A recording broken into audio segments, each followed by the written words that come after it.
오늘 외게 주신 하나님의 말씀, 전번 주에 이어서 마태복음 7장 13절 14절 되겠습니다. 10쪽에 있습니다. 마태복음 7장 13절 14절. 짧은 본문으로 같이 천천히 합독합니다. 13절 14절 시작. 좁은 문으로 들어가라. 멸망으로 인도하는 문은 크고 그 길이 넓어 그리로 들어가는 자가 많고, 생명으로 인도하는 문은 좁고 길이 협착하여 찾는 자가 적음이라. 아멘. 오늘 또 실시간 유튜브를 통해서 선한 이웃의 기도의 향연 속에 새벽을 깨우는 우리 성도님들 모두에게 여호와 샬롬, 지키시는 하나님의 평강과 풍성한 은혜를 축복합니다. 우리가 긴 시간 동안 현재 묵상하고 있는 마태복음 5장, 6장, 7장을 심오한 예수님의 교훈으로 가득 차 있는 산상보훈입니다. 오늘 보면 그 중에 마지막 부분으로 결론 부위, 전체 내용의 마지막 결론에 해당되는 핵심이라고 할 수 있습니다. 산상수훈의 핵심은 예수님이 선포하신 모든 진리에 대하여 우리 자신이 과연 어떻게 반응하느냐, 과연 하나님께로 향한 변화된 삶이 이루어져서 이 말씀이 삶에 적용이 되느냐에 관심이 있다는 것입니다. 여기에 들어가야 할 두 길, 우리 지금 말씀을 읽은 바와 같이 두 길을 비유하여 말씀하고 있습니다. 한 길은 넓은 길이요, 한 길은 좁은 길입니다. 오늘 보면 13절부터 말씀과 같이 좁은 문으로 들어가라. 멸망으로 인도하는 문은 크고 그 길이 넓어 그리로 들어가는 자가 많고, 생명으로 인도하는 문은 좁고 길이 협착하여 찾는 자가 적음이라. 세상의 모든 존재는 다 이 두 길 중에 한 길을 택해서 가고 있는 것과 똑같습니다. 지금도 들어가고 있습니다. 넓은 길과 좁은 길. 그런데 주님은 반드시 좁은 길로 가라고 하시며 넓은 길은 멸망으로 인도하는 문이라고 말씀하고 계십니다. 이 두 길의 차이는 이렇습니다. 넓은 길은 대부분 표류하는 길이요. 그런 반면 좁은 길은 결단의 변화가 극히 요구된다고 말씀하십니다. 왜 그럴까요? 넓은 길은 넓은 길과 같이 휩싸여서 저절로 강물이 흘러가듯이 휩싸여서 가는 길이요.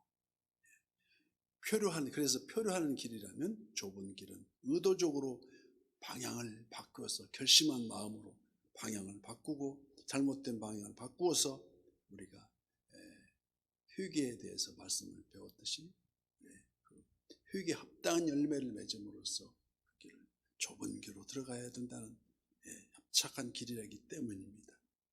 그래서 마음은 원이로되 대부분 피상적으로 겉으로는 그런 척하면서 변화를 원하지만 속으로는 그대로 멈춰서 있다는 것입니다. 그대로 있으면서 말로만, 생각으로만 그렇다는 것입니다. 심지어 예배 드리는 교회의 좌석도 자기가 앉아있는 그 자리에만 고수하듯이 다른 자리에 앉으면 좀 불안해하고, 수년 동안 앉았던 그 자리에 앉아야만 편안함을 느끼는 그런 마음이 든다는 것입니다. 그러므로 좁은 길은 자기의 부인의 길입니다. 자기를 부인하는 길입니다. 대부분 자기 생각대로, 자기 중심대로, 자기가 좋아하는, 선호하는 패턴대로 행동할지 모르지만, 좁은 길은 문이 좁아서 필요 없는 짐을 가지고 들어갈 수가 없습니다. 꼭 자기가 필요한 것만 있지 나머지는 좁아서 같이 갈 수가 없다는 것입니다. 또 문이 낮아서 서서 뻣뻣하게 들어갈 수 없고, 무릎을 꿇고 무릎을 굽히고 겸손히 고개 숙여 들어가는 문입니다. 히브리서 12장 1절 말씀. 그러므로 우리에게 구름같이 둘러싼 허다한 증인들이 있으니 모든 무거운 것과 얽매이기 쉬운 죄를 벗어버리고 인내로서 우리 앞에 당한 경주를 하며 걸어간다고 말씀합니다. 그래서 넓은 길은 대다수가 가는 길이요 좁은 길은 일부 소수자만이, 선택된 자만이 가고 있다는 것입니다. 이 문은 바늘 귀 같은 작은 문도 있습니다. 어떤 작은 문입니까? 마태복음 19장 24절 말씀과 같이 다시 너희에게 말하노니 낙타가 바늘귀로 들어가는 것이 부자가 하나님의 나라에 들어가는 것보다 쉬우니라고 말합니다. 이 말씀은 예수님께서 열어놓으신 그 문이 사람들이 들어가기에 불가능할 정도로 불안전하게 만들어졌다는 의미가 아니라 다만 이 문은 자신을 부인하고 심지어는 자신의 목숨까지도 기꺼이 포기할 수 있는 자가 통과할 수 있는 문이라는 것입니다. 그래서 그런데도 그 문은 한 번 닫히면 절대 열려지지 않는 문이요 지금도 그 문은 누구에게나 다 개방되어 열려 있지만 반드시 닫힐 날이 다가오고 있다는 것입니다. 그래서 그날이 되면 그 타작마당엔 알곡과 가라지를 가리기 위해서 우리 주님은 키를 들고, 시골 마을 키라고 합니다. 키를 들고 알곡은 곡간에 넣고 가라지는 바람에 나는 겨와 같아서 불에 태워지게 된다는 것입니다. 그래서 그 타작마당이 무엇입니까? 오늘날의 교회입니다. 교회의 몸된 우리 주님께서 항상 임마누엘, 눈에는 안 보이지만 항상 우리 곁에 계시면서 키를 들고 계십니다. 우리의 선한 이웃의 모든 지체들도 다 우리 주님의 선택된 이 좁은 길로 다 인도하실 줄 믿습니다. 그래서 등불을 준비하는 열처녀의 비유처럼 똑같이 마태복음 25장에서도 그들이 등유를 사러 간 사이에 신랑이 도착함으로 준비되었던 자들은 다 혼인잔치에 들어가고 등유를 사러 갔던 5 처녀는 들어가지 못하는 길을 보듯이 한 번 닫힌 이 문은 열리지 않더라는 것입니다. 이를 가리켜 로마서 13장 1절 말씀에 11절 말씀에 또한 너희가 이 시기를 알거니와 자다가 깰 때가 벌써 되었으니 이는 이제 우리의 구원이 처음 믿을 때보다 가까웠음이라고 말씀합니다. 바로 이어서 밤이 깊고 낮이 가까웠으니 그러므로 우리가 어둠의 일을 벗고 빛의 갑옷을 입자. 우리 주님과 동행하는 길이 빛의 갑옷을 입는 길입니다. 그래서 빌립보서 1장 29절 말씀, 그리스도를 위하여 너희에게 은혜를 주신 것은 다만 그를 믿을 뿐 아니라 또한 그를 위하여 고난도 함께 하려 하십니다. 우리가 찾아오는 고난도 달게 받으면서 감사함으로 감소해 우리가 회개에 합당한 열매가 바로 욥의 고백처럼 눈으로 귀로 듣기만 했던 우리 주님의 저기였어. 이제 눈으로 본다고 고백하는 회개의 기도를, 회개의 말씀은 바로 폭풍 속에 나타나신 여호와 하나님께 고백하는 욥의 고백이 있습니다.